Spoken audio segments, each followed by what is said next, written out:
नाजरीन, मैं हूं बिस्मिल आफ्ताब आलम और आप देख रहे हैं उर्दू हिंदी नॉलेज चैनल। देखिए, आपके जो सवाल थे उस पर बात करते हैं और आज की जो वीडियो है वो बहुत ही इम्पोर्टेंट वीडियो होने वाली है। देखिए, पहली बात तो इसमें आज एक हम सवाल आपको देंगे, एक टॉपिक देंगे जिस पर आपको मजमून लिखना है और उसका आंसर लिखना है। और फिर अगली वीडियो में आप अपने पास उसको नोट करके रखिएगा टॉपिक को, और उस टॉपिक को नोट करने के बाद उस पर कम से कम मैंने कहा 2 पेज में आंसर आपको लिखना है। 200 वर्ड्स में आपको आंसर हर कीमत पे लिखना है। और उसके बाद में जो है फिर अगली वीडियो में हम उसी टॉपिक पर आपके सामने मजमून लेकर के आएंगे, उसका आंसर लेकर के आएंगे और आपको ये पता चलेगा कि हमको किस तरह से लिखना था। और अपनी कॉपी मैच कीजिएगा वीडियो से, फिर आपको अपनी गलतियाँ पकड़ में आ जाएंगी। तो देखिए, इसमें सिलेबस क्या है, पहले इस वाले टॉपिक पर हम लोग बात करेंगे। उर्दू में मेंस में जो है अहम मजमून कौन कौन से होंगे, किन चीज़ों को हम लोगों को ये जो है नोट कर लेना चाहिए। तो एलटी ग्रेड का जो एग्ज़ाम है उसके लिए अभी आपके पास 3-4 महीने 3 महीने करीब पूरे मिलने वाले हैं। भरपूर आपके पास टाइम है और इसमें अच्छे से आप तैयारी कर सकते हैं। देखिए, एक चीज़ पर हम बात करते हैं कि सिलेबस जो है वो सबसे ज़्यादा इम्पॉर्टेंट बात है सिलेबस पे। इसका मेंस में जो लिखना है रिटन पेपर हम लोगों को, तो इसमें सिलेबस क्या होने वाला है, यहाँ पर 2 चीज़ें आपको नोट करना है। मेरी वीडियो जो है बहुत नियोजित और संयोजित होती है। बहुत ही इम्पोर्टेंट फैक्ट और पर हम बात करना पसंद करते हैं और यहाँ पर हम आपके सामने 2 रिक्वेस्ट करते हुए चलेंगे। हर स्टूडेंट को उनको ज़रूर मानना है। देखिए, रिक्वेस्ट कोई ऐसी वैसी नहीं है, आपके हक में है, इसलिए हम वो कर देंगे। एक चीज़ आपको याद रखिए, सिलेबस वाली जो हम बात कर रहे हैं, तो सबसे पहली बात सिलेबस में अगर आप देखेंगे तो आपसे जो सिलेबस है, जो प्री का एग्ज़ाम हुआ जिसमें हमने लोगों ने ऑब्जेक्टिव का एग्ज़ाम दिया, आपका सिलेबस वही होने वाला है। अब उसमें किस तरह के सवाल बनेंगे ये चीज़ आप अपने पास अगर नोट कर लेते हैं और कैसे हमको चीज़ों को कवर करना चाहिए, ये हम बात करते हैं। तो सिलेबस आपको मालूम हो गया कि सिलेबस तो वही रहेगा जो आपका सिलेबस प्री में था। दूसरी बात ये याद रखिएगा कि 20 अगर आपसे मजमून लिखवाएंगे, वो 20 सवालों के जवाब आपसे चाहेंगे, तो मैं गारंटी के साथ कह रहा हूं कि 5 सवाल जो हैं वो सिलेबस से बाहर के होंगे। 15 ही सवाल ऐसे होंगे जो आपको सिलेबस दिया गया है, सवाल उसी से दिए जाएंगे। और ये 15 के 15 भी सवाल ऐसे होंगे कि सिलेबस पूरा पढ़े होने के बावजूद आप उस पर 2-4 6-10 मिनट 5 मिनट तक सोचने लगेंगे कि ये सवाल लिखें तो हम कैसे लिखें। आज का अपना सवाल है, वही सवाल देख करके देखिए, आपको लगेगा कि ये पढ़ा हुआ है लेकिन हम लिखें तो कैसे लिखें। इसलिए ये सवाल हम आपके सामने लेकर आए, उस पर हम बाद में बात करते हैं। अब हम बात कर लेते हैं इस मजमून पर कि कौन कौन से मजमून जो हैं वो आपको तैयार करना चाहिए। सबसे पहले, अभी टाइम ज़्यादा है, आपको जो अफसाना होता है, अफसाना जो है उस अफसाना पर क्या करना है, सबसे पहले जितने सिलेबस में अफसाने शामिल हैं वो सारे अफसाने आप पढ़ेंगे पूरे।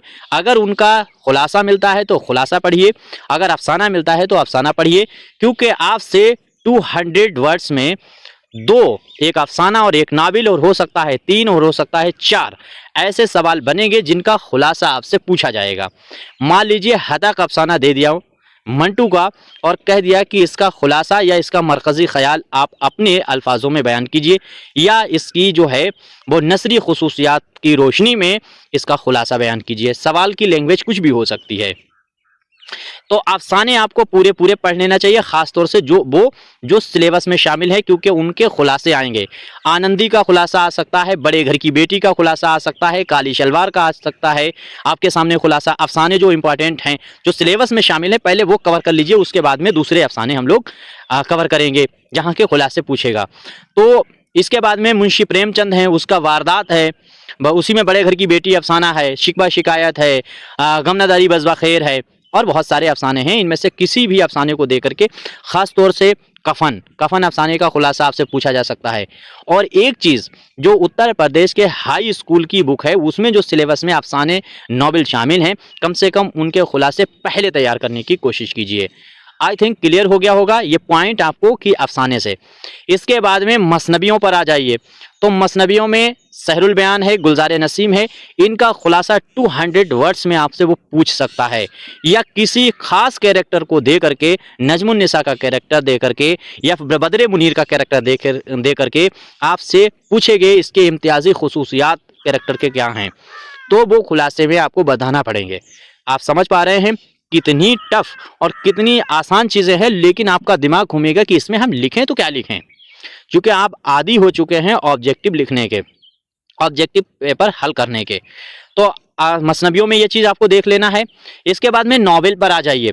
नॉवेलों में भी खास नॉवेलों के खुलासे पता होना चाहिए। जैसे शौकत सिद्दीकी का नॉवेल जो है उसका खुलासा आपको अच्छे से मालूम रहना चाहिए, इम्पॉर्टेंट है बहुत ज़्यादा, वो आपसे पूछा जा सकता है खुलासा। इसके साथ साथ में और भी कुछ खुलासे हैं। टेढ़ी लकीर का खुलासा बहुत इंपॉर्टेंट है। 100 साल पहले ऐसा अफसाना लिखा गया जिस पर हिंदुस्तान की जो सुप्रीम कोर्ट है उसने फैसला सुनाया है, जिनसी जो है मामला है उस पर। तो ये एक नया टॉपिक है और अपने सिलेबस में इस तरह का अफसाना है तो आपसे पूछ सकता है। इसमें चुगताई इस तरह से बहुत ही ज़्यादा इंपॉर्टेंट है उनके नॉवेल खुलासे के तौर पर। मुंशी प्रेम जो अफसाने या नॉवेल शामिल हैं तो सबके पहले खुलासे खंगारना शुरू कर दीजिए। अगर कोई भी टीचर आपको कुछ इस तरह से अलग पढ़ा रहा है या इससे हट करके अलग पढ़ा रहा है तो आप यकीन जानिए आप फाइट से बाहर होने वाले हैं। प्री के एग्ज़ाम में भी हम कह रहे थे कि जितना आसान जितना इजी पढ़ाया जा रहा है वो आपसे बिल्कुल भी नहीं पूछा जाएगा, किसी भी कीमत पे नहीं पूछा जाएगा और नहीं पूछा गया। पेपर इतना टफ किया कि 70-75 तक पहुंचने में पसीने छूट गए हैं ठंड में बच्चों के। और हैरत अंगेज़ आपको बात बताएं कि जो टेक्निकल आर्ट का पेपर हुआ है उसमें अभी तक मेरे पास जो जानकारी आई है उसमें कोई भी बच्चा 40-45 से ऊपर नहीं पहुंचा है।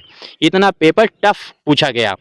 तो उर्दू में भी वही चीज़ है, इसलिए प्री के लिए जो है वो हो गया है काम, तो अब मेंस के लिए बहुत ज़्यादा सतर्क रहें। दूसरी चीज़ मैंने आपको बताया था कि खतूत लिखना ज़रूर सीख लें, ख़त लिखना ज़रूर सीख लें, दरख्वास्त लिखना ज़रूर सीख लें, क्योंकि यहाँ से 1 से 2 सवाल ख़त और दूसरी दरख्वास्त पर 1 से 2 सवाल आपके सामने रखे जा सकते हैं। ये बहुत बेसिक भी चीज़ें हैं और बहुत टफ हैं, इनको हम कह जाए। उसके बाद कई नज़में, उन नज़मों के भी खुलासे आपको मालूम होना चाहिए। पिछली बार पीसीएस के एग्ज़ाम में जो रिटन पेपर का था उर्दू का, उसमें उन्होंने नज़म पूछी थी कब्र नज़म का खुलासा पूछा हुआ है। उम्मीद करता हूँ इतनी चीज़ें आपको समझ में आ गई हैं। यहाँ से समझदार बच्चे और भी कुछ चीज़ें समझ लेंगे। तो सारी चीज़ें जो हैं वो आप लगातार इस तरह से ही तैयार कीजिए।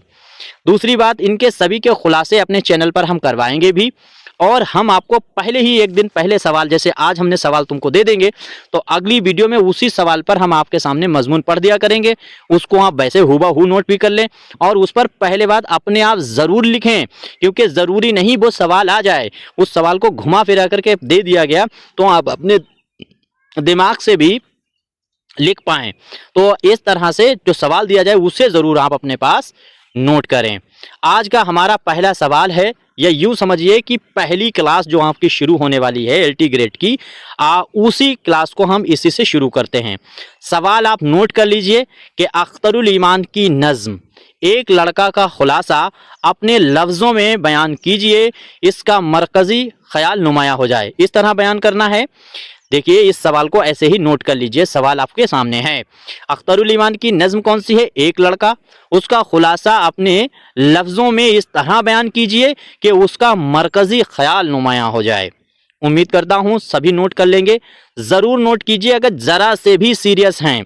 आपको मैं पिछली बार, बाद में अभी जो है इधर करीब 1500 बच्चे हमसे नए जुड़े हैं एलटी ग्रेड के एग्ज़ाम के बाद। जब उन्होंने अपनी मैराथन देखी, जब उन्होंने अपने जो है पेपर सॉल्व कराने का तरीक़ा देखा, बाद में पछता रहे कि हम पहले नहीं जुड़ पाए। अब हम फिर आपको सजेशन यहाँ से करते चल रहे हैं, हम पिछले भी चलाते रहे कि आपको जो है वो मेंस में क्या करना है। जो तरीका हम बता रहे हैं, हम ये नहीं कह रहे कि 100% हम सही हैं, लेकिन हमारा अपना एक्सपीरियंस जो अनुभव है या जानकारी जो है उसके तहत हम आपको बताना चाह रहे हैं कि ये पेपर किस तरह का होने वाला है। तो इस सवाल को नोट कर लीजिए आप अपने पास, और अगली वीडियो में जो हम यूपी एलटी ग्रेड का मेंस का पहला शुरू करेंगे वीडियो, तो उसमें इसी वाले का खुलासा हम आपको कैसे पेपर में लिखना है, खुलासा किस तरीके से अपने अल्फाजों में बयान करके नुमाया खुसूसियात लानी है सामने, ये चीज़ हम आपके सामने बयान करेंगे। तो उम्मीद करता हूँ सभी ने ये सवाल नोट कर लिया होगा, और इसको नोट करने के बाद आप अपने आप लिखिए, फिर हम इसी को जब कराएं तब उससे आप अपना मजमून जो है मैच कीजिए, तब आपको पता चलेगा कितनी गलतियाँ हैं। तसलसल ज़रूर होना चाहिए अपने सवाल के जवाब में साथ साथ में अल्फाज दुरुस्त होने चाहिए। तीसरी बात आपको मैंने बताई थी कि ख़त्म करने का तरीका कि कंप्लीट बात बहुत कम लफ्ज़ों में करनी है, ये तरीका बहुत कम जुमलों में अपनी बात कहनी है, तो ये तरीका भी आपको सीखना है। अब आपका कोई सवाल हो तो आप बता सकते हैं और आप कमेंट करेंगे तो हमारे पास जब टाइम होगा तो हम उसका जवाब दे देंगे। बाकी यूपी एलटी ग्रेड, जीआईसी की तैयारी, यूपी टीजीटी और जीआईसी की जो तैयारी कर रहे हैं तो उसके लिए अपनी किताब शाहीन जो स्क्रीन पर दिख रही है, इस किताब को आप मंगवा सकते हैं। बहुत सस्ती किताब है और किताब को घर मंगा करके ऑब्जेक्टिव पेपर यहाँ से पूरा तैयार कीजिए। बाकी अपनी जो मैराथन है और भी वीडियो मैंने जो बनाई हुई हैं, पहले क्लास लिए हैं, उन सबको पढ़ते रहिए। जीआईसी का प्री जीके जीएस भी हो जाएगा आपका कंप्लीट। अगर चैनल से जुड़े हैं तो जुड़े रहिए, सारी चीज़ें आपको यहाँ पर नंबर 1 की इन्फॉर्मेशन हम देने की कोशिश करते हैं, क्योंकि मेरा ये बिजनेस नहीं है, सिर्फ और सिर्फ शौक़ है ज़्यादा से ज़्यादा बच्चे कामयाब करने का और एक बड़ा टारगेट है। बाकी चैनल पर अब आप नए हैं, पहली बार आए हैं तो चैनल को सब्सक्राइब कर सकते हैं। वीडियो अच्छे लगने पर ही लाइक कर सकते हैं, वरना डिसलाइक करें। आपका सजेशन हो तो दे सकते हैं, कोई भी आपका मशवरा है गलत या सही वो आप दे सकते हैं। शुक्रिया, खुदा हाफिज़।